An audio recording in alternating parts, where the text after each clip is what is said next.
Magandang araw at ito po ang ating panibagong update. Mga boxes na may tatakpo ng DSWD, mga kababayan po natin, ay nahuli po, nakuha ng mga otoridad sa loob ng isang warehouse na pagmamayari ng isang politiko.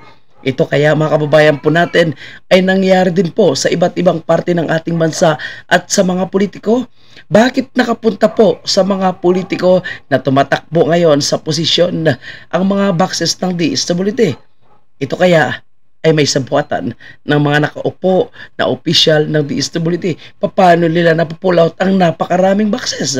Ito kaya ay pinapalitan po nila ng packaging upang ipamimigay sa taong bayan at sasabihin na ito ay galing sa kanila. Ito panoorin natin ang maiksing balita.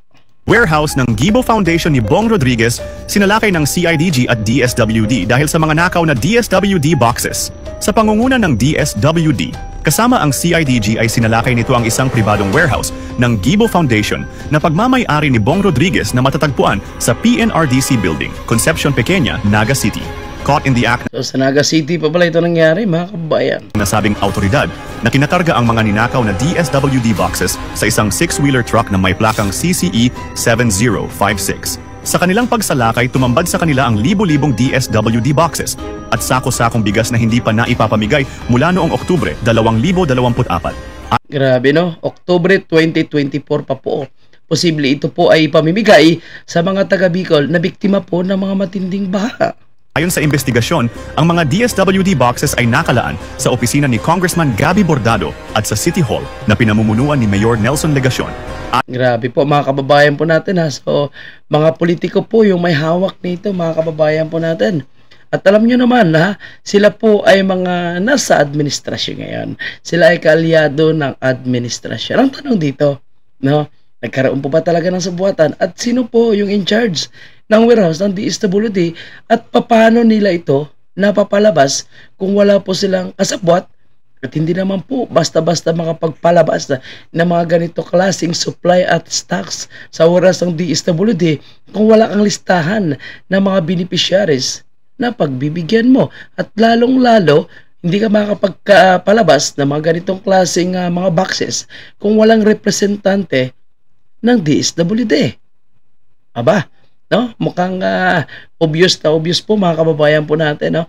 Na kahit sabihin pa ng COMELEC na dapat mayroong strict implementation sa pamumudmod ng ayuda, mukhang ngayon pa lang ay sinisimula na po nilang baguhin ang mga boxes ng DSWD para mapalabas na hindi po galing sa DSWD ang mga boxes na ito.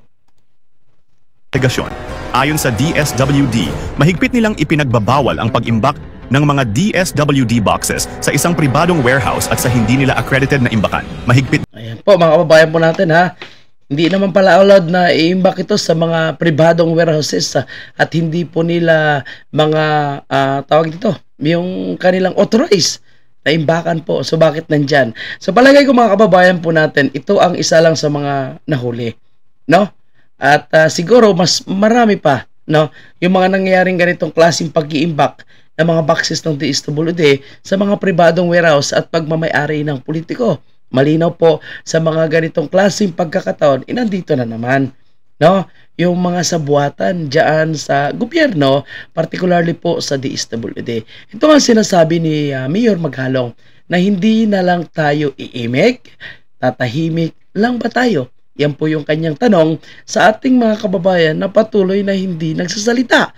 Dahil si Mayor Magalong po, mga kababayan po natin, ang isa sa nagbulgar sa anomalya sa 7-7 na kung di umano, kung ikaw ay makiisa, sasama po itong paluslos sa mga karaban ng bagong Pilipinas, ikaw ay makatanggap ng ayuda na 7 million para po sa AKAP, 7 million para sa AX at 7 million para sa tupad. At yan po bilang isang lumiker, mambabatas, congressman, ay magagamit mo daw yan sa iyong pamumudmod ng ayuda. So ganun na lang po, no, nai-impluwensyahan ni Tambi ang mga ahensya ng gobyerno. So bakit papayag pala ang DSWD, no, itong dole sa ginagawa ni Tambaluslos? Para napakabilis lang mag-release sa kanila nitong 7-7. Ha, mga kababayan po natin. So, ibig sabihin, wala palang power yung mga iba't ibang ahensya ng gobyerno kung si Tambaluslos na yung may kagustuhan. Kaya ngayon, galit na galit po sila dito kay Mayor Magalong dahil nabulgar po ang tunay nila ng pagkatao. And tayo po ay sumasaludo kay Mayor Magalong dahil siya po ay nanindigan at hindi po natakot. At ganoon din po sa mga mayors na kasama po sa kanilang liga, lalong-lalo na sa kanilang organisasyon na anti-corrupt, no? Anti-corruption, mga kababayan, na nagpahayag po ng suporta kay Mayor Magalong at sinasabi na suportado nila ang pagsasalita ni Mayor Magalong. At sana itong mga nagpapahayag ng suporta kay Mayor Magalong ay magkaroon din ng boses at paninindigan at hindi matakot. At sila ay magsalita din sa mga kanilang na-obserbahan, sa kanilang na-find out, nakatiwalian dyan sa bawat lugar po nila. Kung sila ay hindi kasapat. Kasi karamihan ngayon ng mga local officials ay nakikipagsabuatan sa Kongreso sa Malacanang para pagtakpan ang mga maling ginagawa ng nasa administrasyong ito, para sila po ay makakuha ng pundo. Alam naman natin na kung gusto makakuha ng pundo, kailangan sumipsip ka kay Tambi o sa Malacanang para ikaw ay marilisan ng pundo, which is supposed to be hindi dapat ganito. Kasi mawawalan po ng transparency, mga walan po ng check and balance kung ang lahat po na nakaupo sa ating gobyerno ay patuloy naging sunod-sunuran sa mga ilang opisyal at hindi po nagsasalita. Ang kawawa po dito ang taong bayan, dahil ang taong bayan ang tunay na biktima pag nagkaroon ng sabuatan sa bawat ahensya ng gobyerno. Kaya ang hiling po natin dito kay Tambi at sa kanyang kaalyado, kung wala po kayong tinatago na korupsyon diyan sa pamumudmod ng ayuda, isapubliko nyo po, ilabas nyo ang listahan ng mga beneficiaries. Malay natin, mga kababayan, kayo po na ikaw, na nanonood ng video ito ngayon, baka yung pangalan mo ay nasa listahan, agoy. Baka nasa listahan po ng mga beneficiaries na nandun pala sa listahan, ikaw ay nakatanggap na ng ayuda, pero wala kang kamalay-malay na isinama ka sa listahan ng mga tumatanggap ng ayuda at kung kanino bulsa lamang ito napupunta.